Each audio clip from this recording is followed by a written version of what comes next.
Ko te pōhe he nui, kāre te wahine I mau puhoro I ngā raumua. He hapa nui tērā, he rūkahu nui tērā, kāre au I te mōhio. Ko ai te tangata I kōrero hia I tīmata I te rūpahu, e rangi he tangata rūkahu aia. Rangi Kahiki talks about women having moko quite frequently on their rapirapi and on their thighs. I think we've accepted that as kind of a dominant revival narrative, that it's exceptional to have a woman doing this. And I never bought into that. I would always correct people and say, well, actually, a woman always did this, and women always wore puhoro.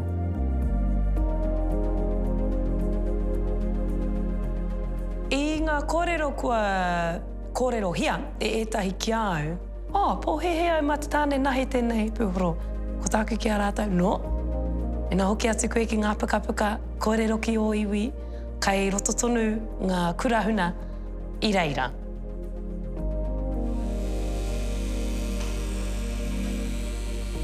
E mau puhoro te wahine. No reira, wahine mā, ki te mea mai tētai e kore koe tāia ko paku whakarongo.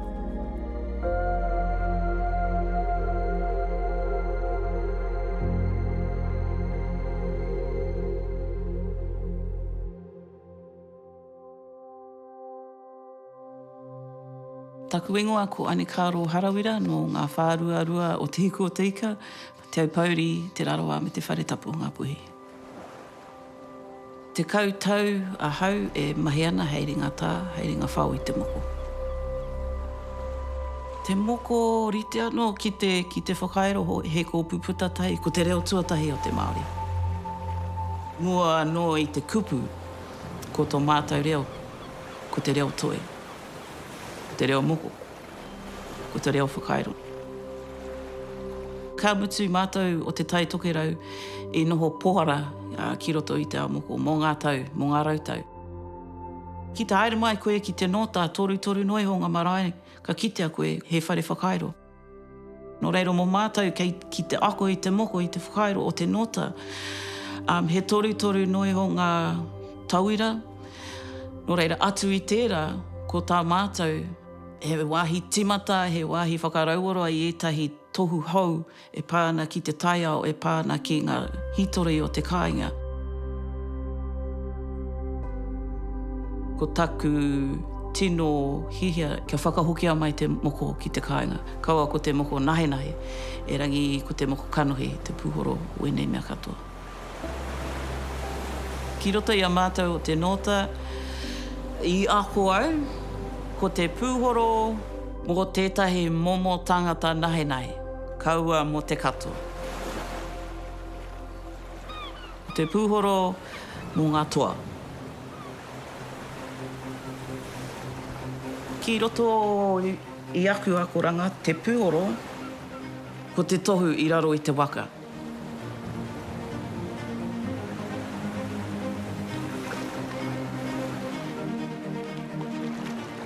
He mea anga whakamua tōna mahi, he mea whakatere I te moana, ko te nuinga o te wā, ko ngā kaihoi o taua wahi, he toa. No reira, me rite anō tō toa ki te waka me ngā tohu I runga anō te waka, ko ngā āhua tahi o te waka, o te puhoro me te tangata, me rite, me kōpu putatahi. Te hihia ki te rapa o wera kōrero ki nāia nei, ko ai ngā toa o e nei rā.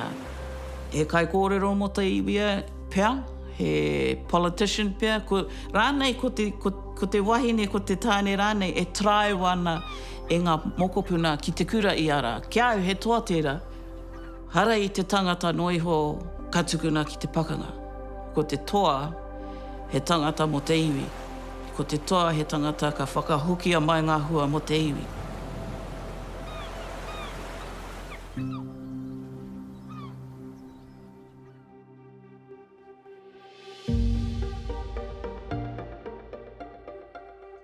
Ko Julie Palmer Fingala ia hau, ko mā tātua te waka, ko Tauranga te moana, ko Mauao te maunga, ko Ngaitarangi te iwi. Kia ora. I've been a tāmoko artist for around 33 years, but my toi Māori journey started around 40 years ago. I was driven to start doing moko when I actually witnessed some important people receiving moko. I was exposed to Derek Lardeli applying puhoro to Piri Siasia. I was quite lucky that that was a fledgling time for the revival, and that was my really first experience of moko, was puhoro. The 2004 exhibition at Te Papa involved 6 members of Te Uhi National Moko Committee applying puhoro for 10 days. I completed 2 wahine from start to finish in those 10 days. For me, it tells me something about the well-being of our world. Even if we weren't able to wear kauai and mataora in a hostile world, puhoro would keep our world for us.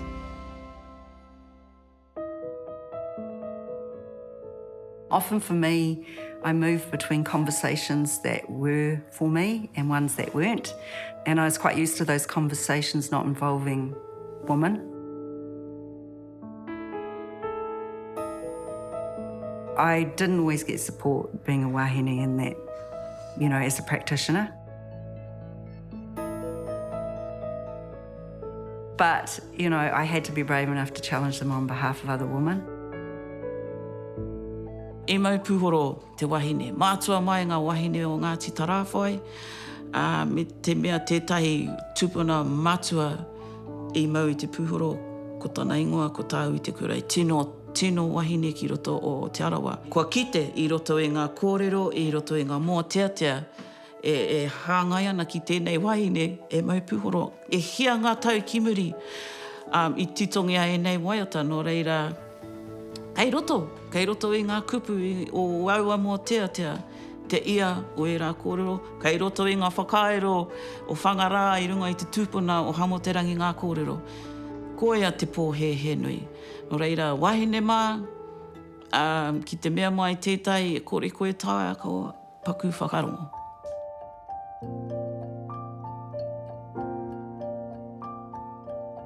We're dependent on what people wrote about us, what Māori said to the people that wrote about us, and those knowledge holders were invariably men, and they were non-Māori. So they already had a lens by which they viewed us, and their main agency was talking to Māori men. Having said that, we do have knowledge of it written. D'Urville, the French traveller in the 1820s, talks about wahine wearing rapirapi, moko on their thigh, moko on their calves. And then way into the 1920s, Tregear, who wrote quite a lot on Māori, actually talks about women wearing moko not just on their lips, but on their thighs and buttocks. Te Rangi Kahiki talks, and that's in the late 1800s as a Māori. He recounts that women frequently wore moko puhoro. The fact that they went out of their way to say that these things existed means that it existed for me. From my experience, wahine want their puhoro because they actually understand the power of it. They understand the statement that it makes. They are ready to realise their own bravery. They desire it because they see it as beautiful. And they feel deserved of occupying the space that it actually sets out for them. But I also think that partly they want to say, we've done a lot of work. You know, it's not just you guys that stand up in a herd, but that wahine have done a lot of work, and that should be recognised. What we do in the front line is actually quite a lot.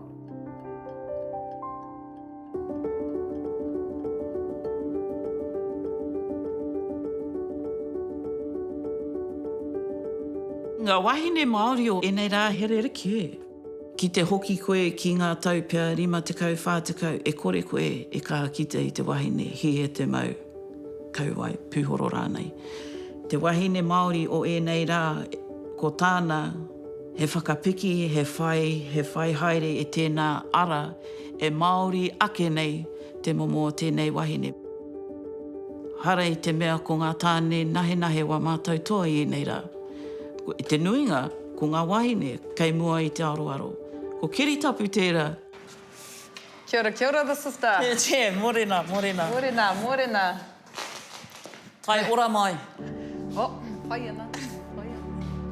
I te wiki nei, e haere mai ana kiritapu, te whiwhi tana pūhoro. Haere mai te mao. Me te tikanga e haere noi ho mai te aro, te whai haere i tona whakapapa. Nā whai anō, kei runga i te tepu, no reira kua rāhui te wiki mōna. Kia tāi a tana pūhoro. Te prene mo te rangi nei, kia whakaoti i a tāua i tō rape. Raue, ho mai te Māori, ho mai te āhua o te rangi nei. Ko koe te tino māhanga, te tino mātanga, kai a koe tērā e te tuakana. Hori te tawa. It's us, on the table. Kua maia au i roto i ngā kaiwhiwhi, i ngā kaitono i te pūhoro i enei rā, ka nui o rātou mātauranga, ka nui o rātou wānanga, ka nui tō rātou reo. So why not? Ka rua i runga i tōna tino ātāhua.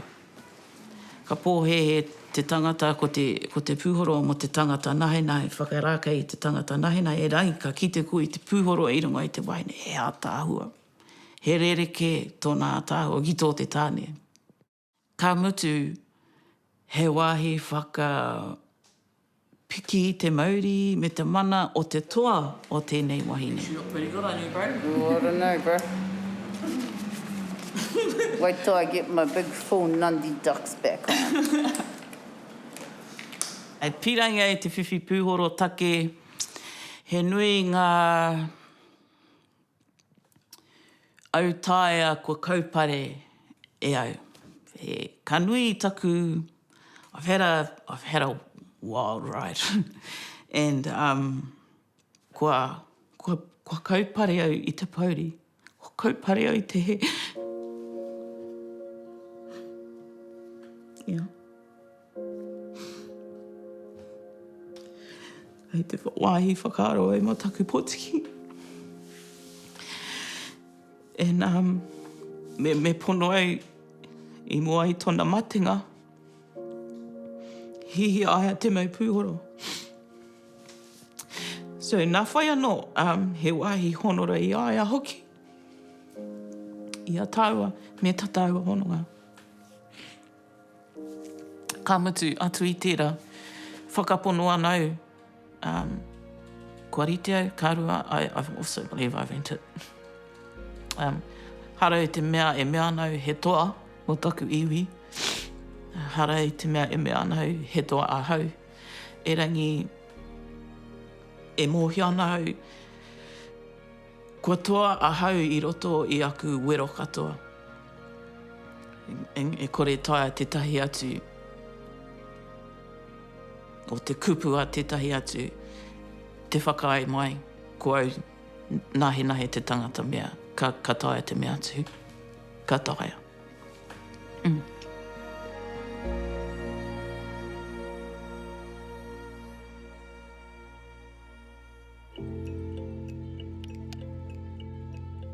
Ko Christina Loka ahau, hauri no aroto mai o muri whenua whānui. I au e hoki mai ana ki te whenua nei, ki Aotearoa, cause I hunuku au ki Ahitereiria mo te Wāpoto. Nāri, haere ana te wā, I mau e taku krani māma I te mātai pukupuku. I mau tonu ia ki te ia o te aroha ki o nā mokopuna me tōna whānau. He wahine, wahine tino kaha. Te pōwhai mua I te rirohanga o taku nen. I reira au, e kaha tautohe ana ki ona whakautu mō te mau kauai I roto I tō mātou whānau. I kite au I taku krani, hai mai a ki oku moimaia, me tāna ki au. Ina ka whai koe I te huarahi nei. Me whai ki a tika, me whakapono koe ki a koe anō. Aha koa te aha, ko koe tonu taku mokopuna, me mau kia tika. Neke atu rua mārama pia I takoto au ki taua tipu aniware ka mataora. Ngā rau tapitaku ngā rahu nau o tikitiki o rangi, tenei o pia, tenei o taura, hei ho nui, hei ho roa, hei ho takitaki kia koe e i oe. Puri tia te i o nui, te i o roa, te o te hiringa wānanga tipu, te wānanga reki te wānanga atua. Nō runga ngā rangi tū hāhā, no te ururu tipua, no te ururu tahito, no te ururu matua kia koe i o matua he. E rua tau e tāne te waiora ko te uhi ko wā uhi wero, uhi tae haingi e hui e i, tae ki e. Ko te wāhi ki te tau ki roto i a mātou o te nota, ko te rape, pai kūhā, te wāhi aroto, pai turi, pai tuara, ka haere hoki mua mai ki te tātua. E rangi ka rereke anō mo te wahine maupūhoro. En he wāhi e kore te tāne e paku taia I tētahi rā te karo. Nā te mea ko te wāhanga tēnei mo te wahine ko te whare tangata. Ka mutu ko tāna ingoa mo tēnei wāhi ko te tarata.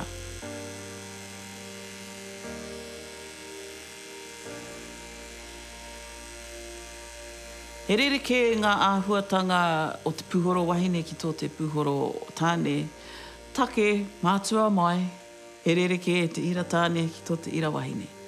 Te ira matua o te wahine ko tōna whare tangata, ko te kākano ki te iwi. Ko te mea nui o tēnei ao ko te tangata he mea whakaputa I te kōpū o te wahine. Nō reira kōia te rerekētanga o te wahine maupūhoro ki tō te tāne. He mana anō. Hara I te mea e mea nau he nui ake tōna mana e rangi he mana rereke. Ko tāku I au e āta wānanga ana e āta tā ana I tēnei wahanga me āta ruku I aku wānanga ki roto. Kia whakamana I ngā āhuatanga o taua wahine me tōna whare tangata. E rangi ko te rerekētanga nui o te wahine maupūhoro ki tō te tāne maupūhoro kia au ko te tarata. Tērā mana e kore rau e tae te tāne te karo au te pōpō te ao. Kua tino Māori te noho o te pūhoro wahine I enei rangi. Kua kaha kite. Kei pō he etahi, he mea ma te hunga mau rākau noiho. Hoi, ki te whakaaro mātai mō ngā āhuatanga te wahine me tōna tinana.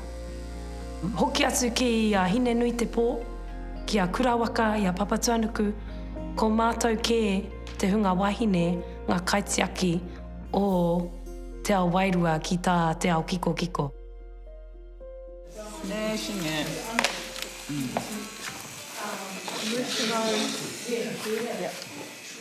E he ua te mahi mo te ringa tā, ki te kore te kaiwhiwhi, e whai wā te whakatika I tōna tinana, tōna hinengaro me tōna wairua. Take ka hau mai koe ki runga I te tepu, kua hapa katoa ngā āhuatanga, he ua te tā ki roto I te kiri. He mamai rawa mōna kua he ona kai mo te wiki no reira kei te kaha heke te toto. I nui tāna inu pia I ngā wiki ki mua kei te puta mai e rā āhuatanga ki roto I te tepu. He ua rawa mo te ringa tā. No reira, kai whiwhi mā. Āta wānanga I ngā whiako katoa. Tinana, wairua, hinengaro, kia māma ai te haere, mātāua. Kia ora no te puta me tō kōkiri ki mua, me tō maupūhoro. E hara I te mea I kuare au ki te whakarite.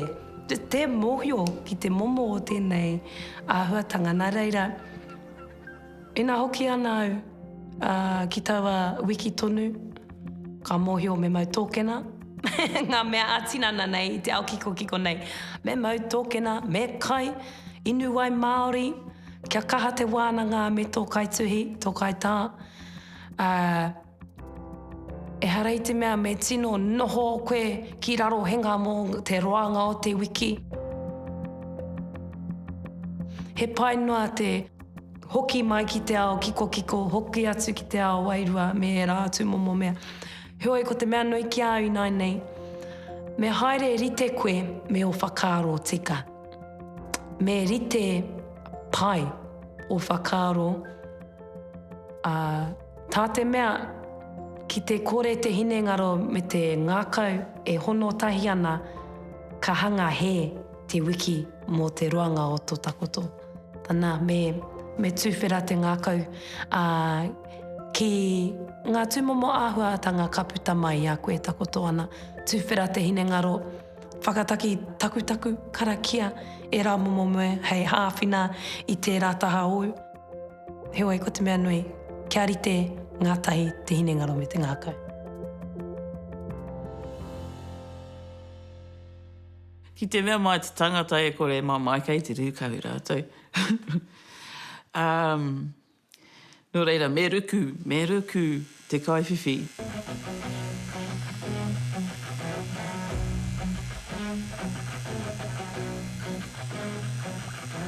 Te mamai, he mea nui me ātau whananga te tangata e rangi. Kei muri i ngā pona, kei raro i te tau, ngā wahi, tino taumaha mo te puhoro. A karere ke anō mo te wahine, pia taino atu ki te wahi o te tara. Me ruku. Me atu kia koe anō, anei te mamai, e kore e haere, e kore e oma, e kore e haere ki wāhi ke. Me ruku.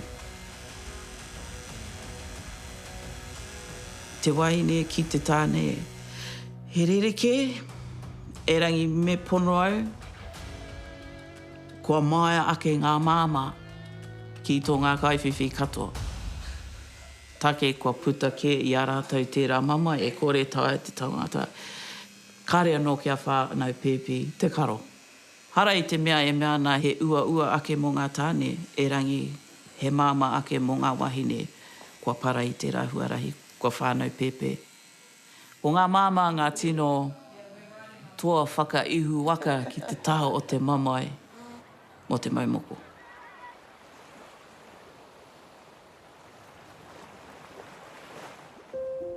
Mamahara au e takoto ana ki taku puku. I te tā e te haunui i tētai o ku rape. Nā, i te noho pēnei au, me te pupuri ki ngā ringa o taku tāne. E tino piri tata ia ki tōku kanohi hei. I tangi, e puta au i ngā roimata katoa. E tahiwa, te toaia te waiata, whakaputa karakia. Ka tino whai koe ngā ara katoa, kia marire te noho, ne? Hei tāna, nā ringa i te aroha, me ko koe te tuatahi, me Ko te hunga wahine,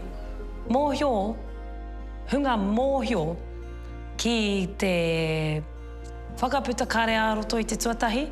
Heoi, he hunga mōhio me pēhea te whakaputa i tēhea kare aroto i tēhea wā hoki. Ko mātou ngā kai kawe i ngā roimata, i ngā mamai, i ngā hutahuri mātou ki te ao karanga, he huaki i te ārai, ki te ao wairua. Nā reira, he tohunga, he mātanga, te hunga wahine ki enei momo āhuatanga.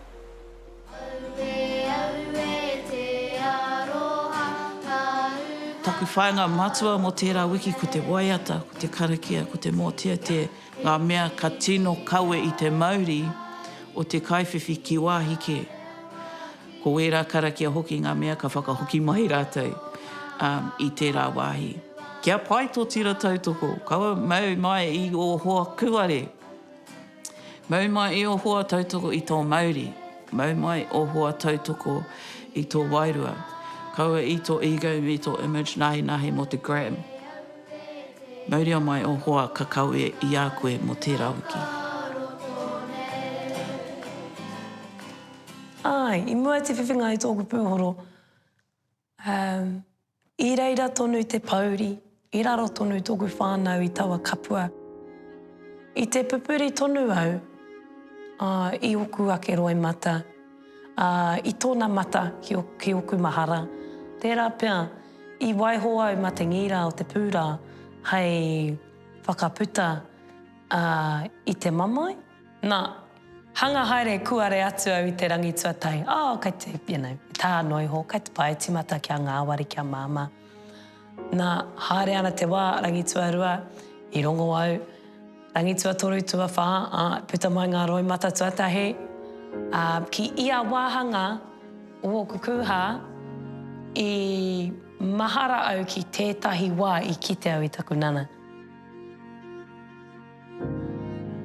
I puta marika te hupe me ngā roi mata. Kāre au I te tangi mo te mamai, te tina nei, engari I te tangi tonu au mo toku krani mama. Nā reira, kia pono au ki aku kōrero, he mea rongoa taua wiki moku.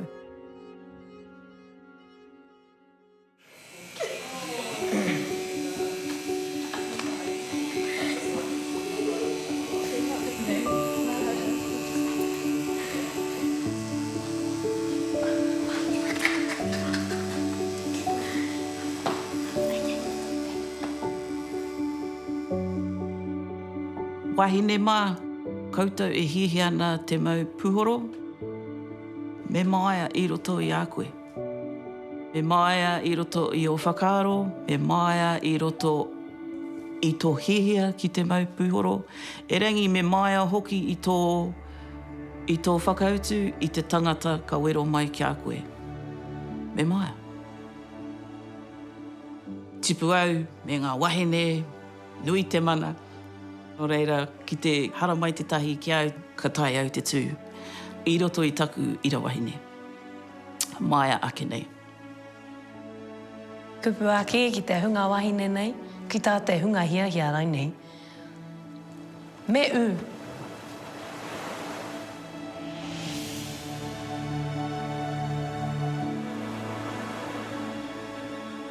Ina kua toko te whakaaro ki roto I a koe, whaia.